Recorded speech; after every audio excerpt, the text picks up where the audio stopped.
ये चेला काशी बनारस से हैं, 80 घाट से हमारी गुरदच्चा है। संत केशवदास बहुत ही हमारा अच्छा नाम है। राम नाम की लीला अपरंपार की कथा सुनाते हैं हम। राम तरीका नाम सत्य ये हमें क्यों समझ कहा में जाता आया। है, बाकी सब असत्य क्यों कहा जाता है। इस वक्त हम संत राघवदास महाराज जी की कुटिया में पहुंचे हैं। यहाँ बहुत सारे संत आते जाते रहे हैं।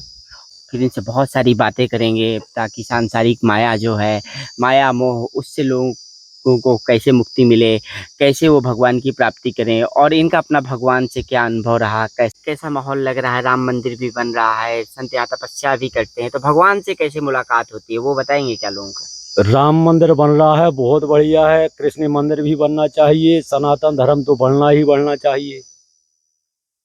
और जहाँ तक बात है कि हिंदू राष्ट्र भी घोषित होना चाहिए।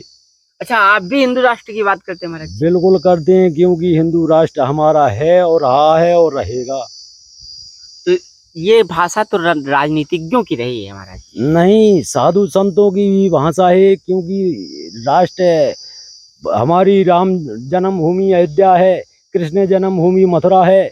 यहाँ राजा राम का जन्म हुआ है, यहाँ राजा कृष्ण का जन्म हुआ है। अच्छा, बाकी तो राजा यहाँ थोड़ी दिन के लिए बनाए जाते हैं। राम ही राजा रहे हैं, राम ही राजा कहाएंगे। कृष्ण राजा रहे हैं, कृष्ण राजा ही रहेंगे। ये तो कथाएं आई हैं हमारे पास, ज्ञान आया है। अगर सुनना चाहो तो एक कथा हम छोटी सी सुनाई देते हैं। सुना दीजिए फिर। राम नाम की लीला अपरंपार है। साधु संत भी कह देते हैं कि राम नाम सत्य कहा जाता है। अब क्यों कहा जाता है, ये हम संत केशवदास जी सुना रहे हैं। एक समय की बात थी, परमात्मा श्री रामचंद्र जी लंका के लिए पुल बनवा रहे थे। नल और नील पाषाण पर राम नाम लिख रहे थे। बालू भानर रीछ इत्यादि पाषाण को ले जा करके समुद्र पर डाल रहे थे। पाषाण समुद्र पर तैर रहे थे। परमात्मा पुरुषोत्तम श्री रामचंद्र जी खड़े खड़े सारा कार्य देख रहे थे। परमात्मा पुरुषोत्तम रामचंद्र जी भी सोचते हैं कि क्यों ना इस कार्य में हम भी हाथ बटा लें। परमात्मा पुरुषोत्तम श्री रामचंद्र जी भी पर्वत के समीप पहुंच जाते हैं।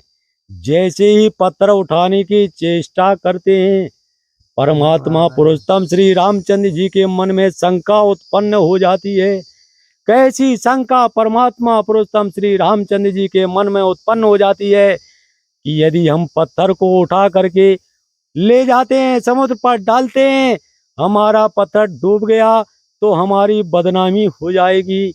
इसलिए एकांत में जा करके अजमा लें।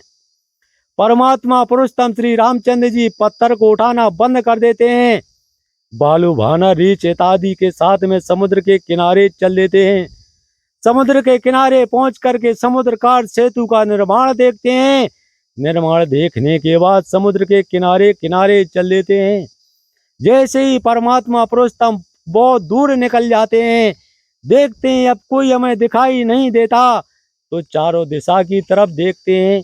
जब अस्त हो जाते हैं, चारों दिशा की तरफ उन्हें कोई नजर नहीं आता, तो पत्थर को उठाते हैं, समुद्र पर फेंकने लगते हैं। वीर बजरंगबली हनुमान जी आकर के पीछे हाथ जोड़ करके खड़े हो जाते हैं। वो सारा कुछ दृश्य देख लेते हैं। परमात्मा पुरुषोत्तम श्री रामचंद्र जी पत्थर को फेंक देते हैं। देखते हमारा पत्थर तो डूब गया, अब किसी ने देखा तो नहीं तो हमारी बदनामी हो जाए। जब देखते हैं हनुमान जी नजर आ जाते हैं, तो पूछते हैं हनुमान जी आप कब आए। हनुमान जी कहते हैं हे परमात्मा, हम तो आपके चरणों के दास हैं। आपकी सेवा करने की जिम्मेदारी और आपकी रक्षा सुरक्षा की जिम्मेदारी सुग्रीव ने हमारे हाथों सौंप रखी है। परमात्मा, जहां आप जाएंगे तहां हमें अवश्य आना पड़ेगा। परमात्मा, भगवान श्री रामचंद्र जी ताय लेने के उद्देश्य से पूछते हैं हनुमान जी तुमने कुछ देखा तो नहीं। हनुमान जी बताते हैं हे परमात्मा, जो आपने दिखलाया है वो इन आंखों ने सब कुछ देखा है। परमात्मा, भगवान पुरुषोत्तम श्री रामचंद्र जी थाय लेने के उद्देश्य से पूछते हैं हनुमान जी हमने तुम्हें क्या दिखाया है और तुमने क्या देखा है। परमात्मा पुरुषोत्तम श्री रामचंद्र जी से हनुमान जी बताते हैं कि हे परमात्मा, तुमने एक पत्थर को उठाया है, समुद्र पर फेंक दिया है, वो पत्थर समुद्र पर डूब गया है। यही आपने दिखलाया है परमात्मा, यही इन आंखों ने देखा है।